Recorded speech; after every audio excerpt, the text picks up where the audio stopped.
जैनम जयतु शासनम विश्व कल्याणकारकम। धर्म स्नेही सत श्रद्धालु यहाँ पर उपस्थित आप सभी भव्यवर पुंडरीक पुण्यात्मा महानुभाव, आचार्य भगवान समंतबद्ध स्वामी द्वारा विरचित रत्नकंडक सावकाचार की वाचना में देख रहे थे सामायिक नामक शिक्षापद के संबंध में। आचार्य महोदय श्लोक नंबर 101 में बता रही हैं कि सामायिक करने वाला श्रावक व श्राविका अपनी व्रतों की पूर्णता कैसे करता है। उन्हीं के शब्दों में देखते हैं, सामायिकम प्रतिदिवसम यथावदप्य नलशेन चेतव्यम व्रत पंचक पर पूर्ण कारण मवधान युक्तेन। सामायिकम प्रतिदिवसम, सामायिक प्रतिदिन,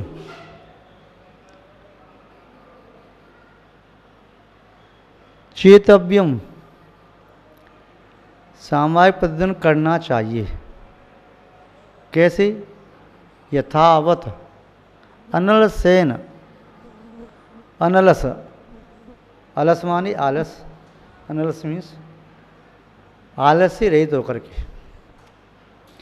सामायिक करने में यदि आलस आ रहा है तो प्रमाद है, और प्रमाद रहते हुए सामायिक निर्वध्य नहीं हो सकती। सामायिक निर्वध्य अवस्था का नाम है। यदि सामायिक में ही शावध्य चलता रहा तो सामायिक कहाँ? सामायिक शब्द का अर्थ देखें, सामायिक शब्द का अर्थ क्या है? राग, द्वेष और मोह अथवा क्रोध, मान, माया, लोभ, मत्सर भाव, ईर्ष्या भाव,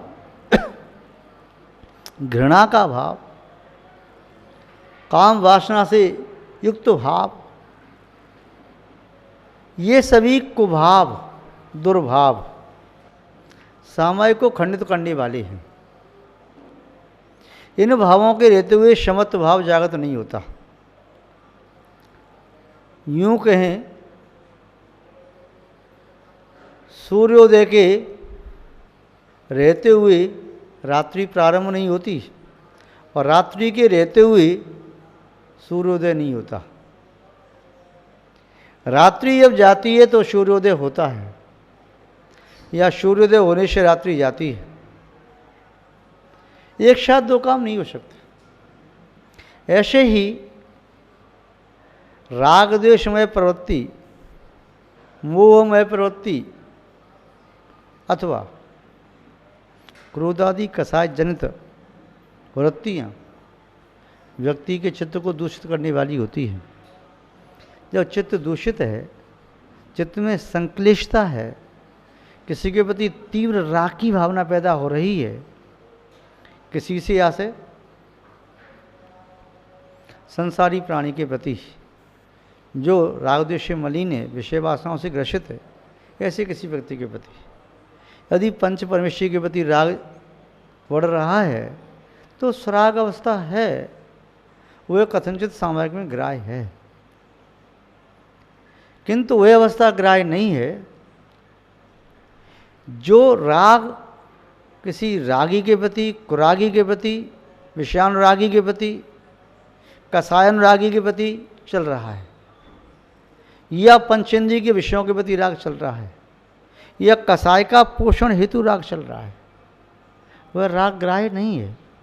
वह द्वेष भी ग्राह्य नहीं है। जो द्वेष सम्यक्त के प्रति या सम्यक दृष्टि के प्रति, सम्यक ज्ञान के प्रति या सम्यक ज्ञानी के प्रति, सम्यक चार्थ के प्रति या सम्यक चार्थवान के प्रति, सम्यक तप के प्रति या सम्यक तपस्वी के प्रति, वैराग्य के प्रति या वैरागी के प्रति, सम्यक ध्यान के प्रति या सम्यक ध्यानी के प्रति यदि मन में द्वेष चल रहा है तब समझिए सामयिक खंडित हो गई। या मोह की भावना प्रकट रूप से उदय को प्राप्त हो रही है। मोह की आवश्यक व्यक्ति अपनी आत्मा के स्वरूप को भूल जाता है, पर वस्तुओं को आत्म रूप मान लेता है, वो मोह है।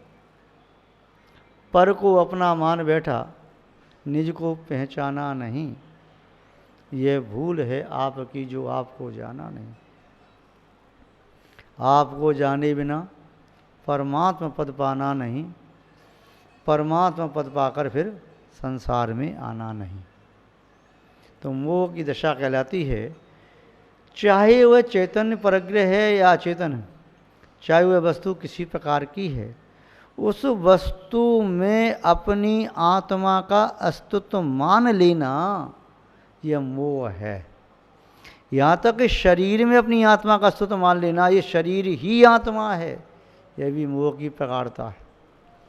या पर प्राणी के शरीर में अपना अस्तित्व मानना, या पर भावों में अस्तित्व मानना, या किसी वस्तु में अस्तित्व मानना। कोई व्यक्ति जो आत्मा के वैभव से अनजान है, आत्मा के अस्तित्व के प्रति श्रद्धा नहीं, ऐसा व्यक्ति छोटी छोटी वस्तु पर कहता है कि मैं इस वस्तु को नहीं दे सकता, चाहे मैं प्राण दे दूंगा। अरे इस वस्तु में मेरे प्राण बसते हैं। कई बार लोग कहते हैं वो दादी के प्राण तो पोते में बसते हैं, दादा के प्राण पोती में बसते हैं, या बेटी में बसते हैं, पिता के प्राण, माँ के प्राण अपनी बेटी में या बेटी में। तो ये जब जिसके जीवन में घटित हो रहा है तो वह अभी सामयिक से बहुत दूर है, क्यों सामयिक में सब अवस्था नहीं हो सकती। व्यक्ति आंख बंद करके बैठा है सामयिक का बहाना करके, और क्रोध की अग्नि अंदर जल रही है, पूछो अपने मन से क्या बात में सामयिक है? सामयिक करने बैठा है, माला फिरता चला जा रहा है, अहंकार के कारण उसका शरीर पत्थर जैसा होता चला जा रहा है, कठिन बन गया, और सीना तान करके बैठ गया बिल्कुल अकड़ करके। वो सामयिक नहीं है। सामयिक सरल सहज अवस्था है। सामयिक में कठोरता नहीं, रुक्षता नहीं, द्वेष भाव नहीं, वैमनस्यता नहीं, रागातिरेक नहीं। जो माला फिरते फिरते सामयिक करते करते छलकपट कर रहा है, मायाचारी कर रहा है, मेरा पाप प्रकट न हो जाए, कोई मेरी बात को जान न ले, कहीं ऐसा ना हो जाए, मैं अब ऐसा करूँगा, उसको ऐसा कहूँगा, उससे ऐसा कह दूँगा, उससे ऐसा कहलवा दूँगा, ये चीज़ में इसका निशान ही मिटा दूँगा, कोई प्रूफ ही नहीं रहेगा, प्रमाण नहीं रहेगा, तो मैं नहीं पकड़ा जाऊँगा। ये कब चल रहा है? सामयिक की दशा में माला हाथ में लगी है और सोच रहा है मैंने तो घड़ी मिला के 48 डिस्ट्रिक्ट सामयिक की है। वह सामयिक नहीं है भैया, वो सामयिक नहीं है। या सामयिक में लोग की प्रवृत्ति चल रही हो, ये वस्तु मिलना चाहिए मुझे, कैसे भी मिले मैं प्राप्त करूँगा, यहाँ से प्राप्त करूँ, वहाँ से प्राप्त करूँ, वहाँ से प्राप्त करूँ, किसको भेजूँ, किससे मंगाऊँ, किससे बुलाऊँ, किसको समाचार भेजूँ, दूरभाष यंत्र से चर्चा करूँ, कैसे करूँ, अमुक चीज़ तो मिलना ही चाहिए। लोभ बढ़ता चला जा रहा है, लोभ बढ़ता चला जा रहा है। पूछो अपनी आत्मा से क्या बात में सामयिक है? सामयिक में बैठ के व्यापार चल रहा है, ये वस्तु सस्ती मिल जाएगी, वहाँ महंगी बिक जाएगी, यहाँ से खरीदो, अब खरीदो, अब तब बेच देंगे, ये चल रहा है सामयिक में। तो सामयिक एक व्यापार है। सामयिक में किसी की निंदा चल रही है, किसी की बुराई चल रही है, दोष आलोचना चल रही है, वह सामयिक का एक बहाना है, असामयिक है। यदि सामयिक में ये सब ही करना है तो सामयिक को बदनाम क्यों करते हो? बिना सामयिक के सब सोचो ना, बिना सामयिक का बहाना किए खूब करो जो तुम्हें करना है, बस सामयिक की मुद्रा धारण करके अब प्रयास करो तुम्हारा मन असामयिक में न जाए, तुम्हारे मन में क्लेश भाव पैदा न हो, संक्लिष्टता न बने, वैमनस्यता न आए, ईर्ष्या का भाव न जन्मे, गिलानी न पनपे, किसी के प्रति मद मात्सर्य क्षोभ न आए। आपका मन कहीं चलायमान होता है तो धर्म का आलम्बन ले, धर्म की पगडंडी पर चले और धर्म ध्यान की रस्सी बांधो मन के गले में। जैसे ग्वाला गाय के गले में रस्सी बांध देता है तो गाय रस्सी के बंधन को तोड़ करके उच्छृंखल नहीं हो पाती। हाथी को वश में करने के लिए उसको अंकुश लगाया जाता है महावत के द्वारा, गधे और घोड़े को बांधने के पेड़ लगाया जाता है, बैल और घोड़े और ऊँट आदि की नाक में नकेल डाली जाती है, तभी वह नियंत्रण होता है। ऐसे ही मन को नियंत्रण करो, सामायिक करने की भावना है तो। मन को नियंत्रित किए बिना सामायिक कैसे हो पाएगी? माला हाथ में फिर रही है, मन 100 जगह फिर रहा है, जान नहीं जाना चाहिए वहाँ भी जा रहा है। और कई बात तो ऐसी विचित्र बात होती है, शायद सामायिक के लिए न बैठें, अन्य कार्य में लगे हैं तो विचार कम आएंगे, और सामायिक करने बैठे सब काम से फुर्सत होकर के फिर वे विचार पैदा होते हैं जो विचार दिन भर में उदय में नहीं आए थे। वे काम याद आते हैं जो काम दिन भर में नहीं कर पाए थे या रात भर में नहीं कर पाए थे, या दोपहर में करने बैठे, शाम का समय, अरे उनसे चर्चा करनी थी, अरे उनसे वस्तु मंगानी थी, वहाँ वस्तु भिजवानी थी, उनसे भी चर्चा करनी है, उनसे ऐसा कहना है, उनसे वैसा कहना है, उसने ऐसा किया, उसने वैसा किया। ये सब ख्याल यदि सामायिक के समय में आ रहे हैं तो सामायिक आपकी सदोष है, असामायिक भाव है, वह सामायिक का भाव नहीं है, महान भाव। तो आचार्य महोदय कह रही कि सामायिकम प्रदिवशम यथावदप नलशयन चेतव्यम। यथावत जो सामय का स्वरूप है उसी प्रकार से सामय करनी, यथावत अनल शयन, आलस से रहित होकर के, चेतव्यम बढ़ाइए और कीजिए और कीजिए सामायिक, किंतु इन सब दुर्भावों को छोड़ करके। क्यों? व्रत पंचक पर पूर्ण कारण, ये सामायिक पांचों अणुव्रतों को श्रावक के लिए, सामायिक श्रावक के पांचों अणुव्रतों का पालन कराती है। सामायिक में बैठा हुआ श्रावक व श्राविका अपने पांचों अणुव्रतों का पालन कर रहा है, 7 शीलव्रत का पालन कर रहा है। मुनि महाराज समता भाव में लीन हैं तो उनके 28 मूल गुण परिपालित हो रहे हैं, 34 उत्तम परिपालित हो रहे हैं। समत भाव में ले बैठे हुए उनके सब व्रत परिपालित हो जाते हैं। तो यहाँ पर भी कह रहे हैं व्रत पंचक पर पूर्ण कारण, यह सामायिक पांचों व्रतों की पूर्णता का कारण है। मवधान युक्ति न, यदि श्रावक व श्राविका या साधक एकाग्रचित होकर के अपने उपयोग को आत्मा के प्रति जागरूक करे, उसकी प्रणति आत्मा के प्रति होना चाहिए। आँख बंद करके क्षण भर के लिए वो चैतन्य आत्मा का अनुभव करना है। अचेतन शरीर में रहने वाली वह चैतन्य आत्मा, जो आत्मा ज्ञान दर्शन स्वभावी है, जो आत्मा अमूर्तिक है स्वभावतः, जो आत्मा कर्मबंध से रहित है, जिस आत्मा में आश्रम नहीं, बंध नहीं, संवर नहीं, निर्जरा नहीं, जिस आत्मा का मोक्ष नहीं, आत्मा आत्मा है। ये सब पुद्गल के इनमें से होने वाली दशाएं हैं। उस आत्मा में कोई मार्ग स्थान नहीं, गुण स्थान नहीं, जीव समास नहीं, पर्याप्ति नहीं, प्राण नहीं, संज्ञा नहीं। वो आत्मा जैसे धर्म अधर्म आकाश और काल, ये द्रव्य, 4 द्रव्य अमूर्तिक हैं, शुद्ध हैं। ये 4 द्रव्य कभी अशुद्ध नहीं होते, अमूर्तिक भी हैं, किंतु ये अचेतन हैं। मेरी चेतना अमूर्तिक है, चैतन्यमय है, अशुद्ध है किंतु शुद्ध हो सकती है।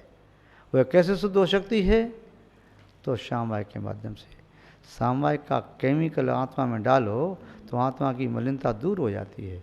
जैसे गंदे कपड़े को सर्फ सोडा साबुन से साफ करते हैं, गर्म पानी डाल करके, फिर उसे मुंगरी से कूटते हैं तो उसकी गंदगी मेल निकल जाती है। ऐसे ही सामायिक करने वाला वह ज्ञान के जल में डालता है और ज्ञान का जल तप के माध्यम से उष्ण होता है। उसमें फिर समत्व भाव का वह सोडा या सर्फ डाल दिया। उसके बाद फिर वाह्य तप, कायक्लेश आदि तपों की मुगरिया के माध्यम से जब कूटा जाता है तो आत्मा में चिपकी हुई वह गंदगी मिथ्यात्व की, या अनंतरमदि क्रोधमान माया लोभ की, अप्रत्यक्षण क्रोधमान माया लोभ, प्रत्यक्षण क्रोधमान लोभ, या अन्य आगे कषाय नो कषाय, ये गंदगी अपने आप निकलने लगती है।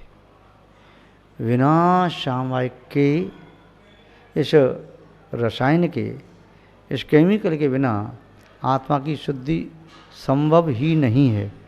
महान भाव यहाँ पर आचार्य महोदय कह रहे हैं, व्रत पंचक पर पूर्ण कारणम, यह सामायिक 5 व्रतों की पूर्णता का कारण है। अवधान युक्तेन, एकाग्रचित होकर के उस सामायिक को बढ़ावे, सामायिक की वृद्धि करे, सामायिक को संपन्न करे, और सामायिक करने वाला व्यक्ति भविष्य का सिद्ध परमात्मा है। सामायिक करने वाला व्यक्ति भविष्य का अनंत है।